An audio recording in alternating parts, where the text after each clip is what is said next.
Donc, l'épicerie sociale et solidaire de Reims a fêté ses 13 ans cette année. Elle a ouvert le 18 avril 2011. C'est né d'un constat sur la ville de Reims où il y avait diverses associations qui faisaient chacun dans leur coin leur petite distribution alimentaire sans aucune coordination.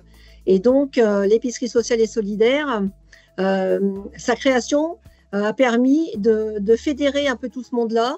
Et la porte d'entrée de l'aide alimentaire, c'est l'accès à un travailleur social pour étudier la situation de la famille, voir le pourquoi d'un besoin alimentaire. Si on n'a pas assez pour se nourrir, qu'on souffre de la faim, il y a peut-être des problématiques à étudier, des droits à ouvrir que les familles ne connaissent pas, etc. Donc ça, c'est le travail très important des assistantes sociales qui constituent le dossier de demande d'accès à l'aide alimentaire de l'épicerie sociale. Donc, les familles fournissent les ressources, leurs charges. On calcule ce qu'on appelle un reste pour vivre, qui est une base pour étudier le dossier. Voilà. Donc, ces dossiers passent en commission une fois par semaine, tous les jeudis après-midi. On étudie à peu près entre 80 et 100 dossiers par semaine, toute l'année. L'accès peut être autorisé 1 à 2 fois par an, voire 3, selon la situation. Un accès donne 3 mois de droit à l'épicerie sociale. C'est un rendez-vous tous les 15 jours. Et donc, la famille, très important, signe un engagement dans cette demande d'aide alimentaire. La famille s'engage à régler peut-être une dette de loyer, à mettre en place un plan d'appurement, à peut-être envisager un déménagement si le loyer actuel est trop élevé pour les ressources de cette famille, que sais-je. Voilà. Il y a un engagement qui est signé par la famille, donc c'est quelque chose de fort. On s'engage à mettre en place quelque chose. En contrepartie, on vient à l'épicerie sociale faire ses courses à moindre coût. Donc l'épicerie sociale, c'est pas gratuit. On demande 10% de la valeur mercuriale des produits. À titre d'exemple, un montant de panier à 3,50 € équivaut à 35 € de marchandises dans un magasin. Donc ça, c'est quand même très important. Il y a une économie substantielle qui est réalisée par la famille. Et donc, l'épicerie, c'est un petit magasin. On rentre, on fait pointer sa carte, on a un rendez-vous qui est proposé pendant 15 jours. On prend un caddie, on choisit sa marchandise, on choisit les produits qui sont dans les rayons, ce qu'on a besoin, ce qui nous fait plaisir, bien entendu selon ce qu'il y a dans les rayons, hein. Et puis les fruits, les légumes, les produits frais.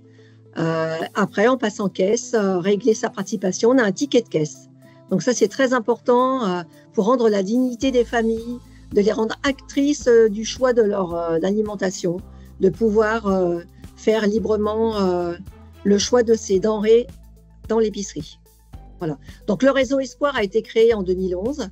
Le réseau Espoir comprend donc l'épicerie sociale et solidaire de la ville de Reims, la banque alimentaire qui est notre principal fournisseur de denrées, qui nous livre 2 fois par matinée du lundi au vendredi.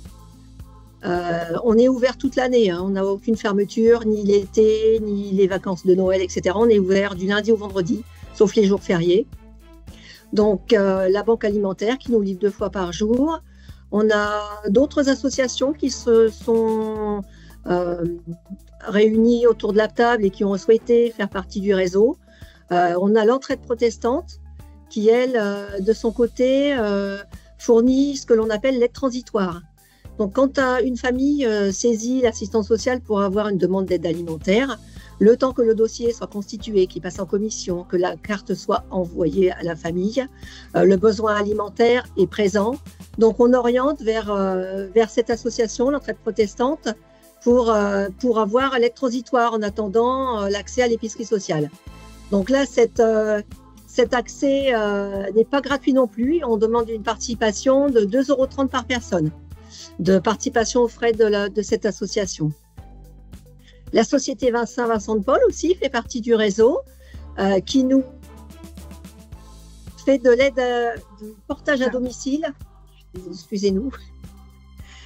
Puisque l'épicerie sociale peut octroyer une aide alimentaire à des personnes qui sont fragiles, qui ont des problèmes de motricité, qui sont sortant d'hôpital, fin de grossesse, etc., et qui ne peuvent pas se rendre à l'épicerie. Donc pour ces personnes-là, on a mis en place un service de portage de courses à domicile. Et ce sont les bénévoles de la Société Saint-Vincent de Paul, entre autres, qui viennent chercher les colis alimentaires pour les déposer chez les personnes. Et ça permet également de visiter ces personnes qui sont souvent totalement isolées, de rétablir un lien social, de voir s'il y a peut-être des difficultés que l'on n'aurait pas pu déceler au travers d'un dossier. Donc ça, c'est très important. Donc ce service de portage à domicile, actuellement, sur l'année 2023, a pu être proposé à 83 personnes isolées. Donc c'est quand même quelque chose qui s'est vraiment développé après le Covid. On a des personnes qui ont osé demander l'épicerie, malgré le fait qu'elles ne puissent pas se déplacer. Le fait de savoir qu'on peut porter les courses à domicile, ça a vraiment permis de raccrocher des personnes qui étaient complètement en dehors de cette proposition d'aide alimentaire. Ensuite, on a SOS Bébé.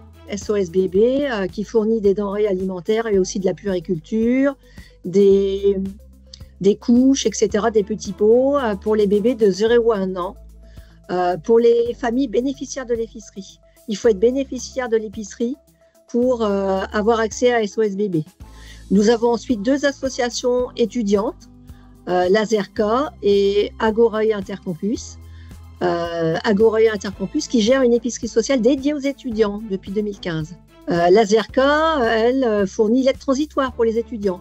Nous avons l'ORPA aussi qui nous a rejoint post-Covid, ça doit être en 2021, et qui nous fait aussi du portage de courses à domicile pour les seniors isolés qui ont des problèmes de motricité.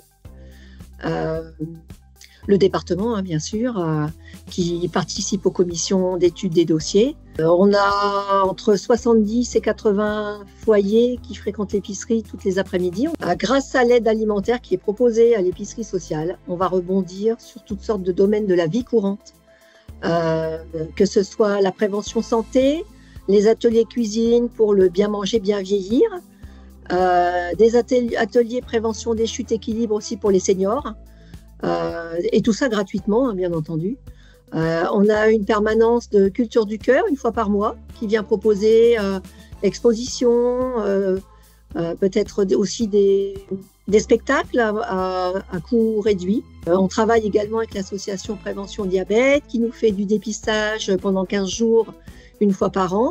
Alors au niveau de la population, il est vrai que depuis la période Covid, on a un public senior en puissance. On a, je dirais, presque un bénéficiaire sur 2 qui a plus de 60 ans. Donc ça a vraiment explosé depuis la période Covid. Il y a des gens qui ne connaissaient pas du tout l'aide alimentaire, qui n'osaient pas pousser la porte d'un travailleur social ou de l'épicerie pour se renseigner. Il y avait encore toutes sortes de tabous là-dessus. Et on a récupéré beaucoup de seniors isolés, des seniors qui ne connaissaient pas ce genre d'aide et qui fréquentent l'épicerie.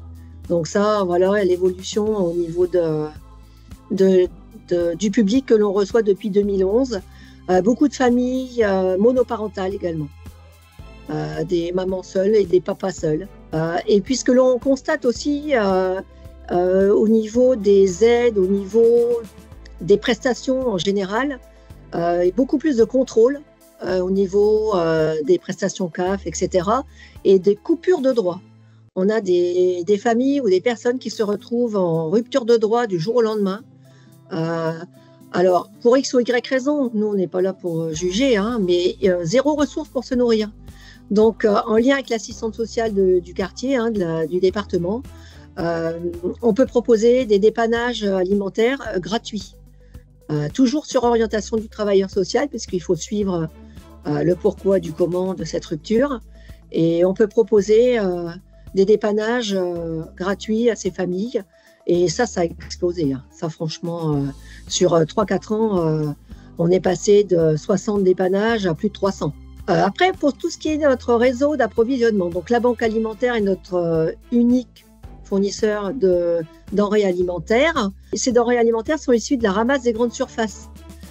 Tous les matins, les bénévoles parcourent les grandes surfaces qui ont conventionné avec la banque alimentaire, récupèrent fruits, légumes, produits frais, quelquefois aussi des produits secs qui nous sont livrés. Et il faut savoir que depuis 11 ans, le tonnage que l'on reçoit a été divisé par 2. Donc, il a fallu se tourner vers d'autres moyens pour récupérer des denrées alimentaires. Avec la ville de Reims, je travaille avec la mission Mécénat qui prospecte des mécènes qui pourraient nous fournir des denrées alimentaires ou comme une subvention pour que l'on puisse acheter ce qui nous manque. Après, j'ai un budget qui m'a été octroyé depuis un an. Il y a un an, j'ai eu la première somme qui m'a été octroyée par le CCAS parce que je n'avais plus assez de produits secs. Je n'avais plus assez de yaourts. Je ne pouvais pas donner un yaourt par famille. C'était insupportable. Alors, c'est une bonne nouvelle qu'il y ait de moins en moins de ramasse dans les bords de surface. Ça veut dire que la gestion de gaspillage alimentaire se fait bien mieux. Puisque dans les grandes surfaces, maintenant, on a des rayons anti-gaspi qui avant faisaient un bout de gondole, qui maintenant font un rayon complet. Donc, c'est plutôt une bonne nouvelle. Ça veut dire que c'est géré. Donc, ça, c'est quand même une bonne nouvelle. Mais pour nous qui arrivons en bout de chaîne, il y a un manque. Ça, c'est sûr et certain. Au niveau de la gestion des déchets aussi, on a mis en place le tri, comme la loi l'oblige. Mais on a aussi quelques paysans, que j'appelle, qui ont des animaux, 3-4 poules, des canards, des lapins. On a aussi quelqu'un qui travaille dans un haras et qui vient récupérer nos déchets, nos biodéchets. Donc, en fait, on ne jette rien. Ça, c'est très important. Alors, l'épicerie rémoise, elle est que pour les Rémois. Okay. On a conventionné avec 3 communes périphériques dont les habitants peuvent venir à l'épicerie, font un dossier auprès de l'assistante sociale et peuvent venir fréquenter l'épicerie de Reims. Mais sinon, ça reste pour les Rémois. Après, on a des personnes qui viennent se renseigner, comment je peux avoir accès, etc. Donc, on les réoriente forcément vers un travailleur social. Forcément. Il y a forcément ce lien avec le travailleur social pour que la famille ne soit pas laissée dans la nature. S'il y a des difficultés, que ce soit d'insertion, de santé, de gestion, tout simplement budgétaire, il y a toujours l'orientation vers le travailleur social. Puisqu'il y a des actions éducatives budgétaires qui peuvent se mettre en place, du point conseil budget, etc. Et c'est très important pour que ces familles se sortent de leurs difficultés, bien entendu, parce que c'est le but. Et donc, à ce propos-là, on a vraiment un turnover au niveau de l'épicerie de Reims. On a à peu près entre 1 millier et 800 familles nouvelles chaque année. Et comme les chiffres sont à peu près stables, ça veut dire qu'on a 1 millier de familles qui sortent du dispositif et qui ont rebondi. Ce turnover nous fait à penser qu'en fait, l'épicerie a servi à quelque chose et que le travail avec la CSD, avec les assistantes sociales, ont permis d'aider, de résoudre des difficultés et que les familles ont rebondi et n'ont plus besoin d'aide alimentaire. Ce que je trouve très important, c'est toujours d'avoir un lien social. C'est toujours de parler aux gens, de les recevoir, de les écouter, d'entendre leurs problématiques à travers l'aide alimentaire. Ça, c'est un lien social très important. On est dans une société où on ne se parle plus, où tout se fait par informatique, où il faut prendre rendez-vous, où il faut ci, il faut ça. Le lien, se parler, se regarder, c'est très important et c'est ce qui manque, je pense. Nous, l'épicerie sociale et solidaire, en général, les épiceries, je pense qu'elles ont ce rôle à jouer. On n'est pas limité dans le temps. Les personnes viennent faire leurs courses, elles viennent un quart d'heure, une demi-heure, 1 heure, c'est pas grave. Elles échangent avec les bénévoles. On a un petit coin enfant pour qu'ils puissent lire, regarder des livres, faire du dessin, autre chose que des écrans, autre chose que des jeux vidéo. Moi, ma vision de l'épicerie sociale et solidaire, c'est vraiment le lien social à travers la distribution de l'aide alimentaire. Et grâce aussi au portage à domicile, quand on rentre chez les gens, c'est là qu'on peut se rendre compte vraiment de choses qu'on ne peut pas traiter à travers un dossier. Bien entendu, au niveau de l'approvisionnement, ça, il va falloir se réinventer puisque les ramasses de grande surface ne seront plus suffisantes, ça sera de pire en pire. Bon, il y a le mécénat. Nous, on travaille avec l'école des jardiniers à Reims depuis 11 ans, qui nous fournit des légumes bio. Là, cette année, on a eu presque 2 tonnes entre fin juin et fin septembre, et donner accès aux bénéficiaires de l'épicerie à des produits bio, c'est très important parce qu'ils n'ont pas les moyens de se payer ce genre de produits sur le marché traditionnel. Donc là, on est dans le bien manger, bien vieillir.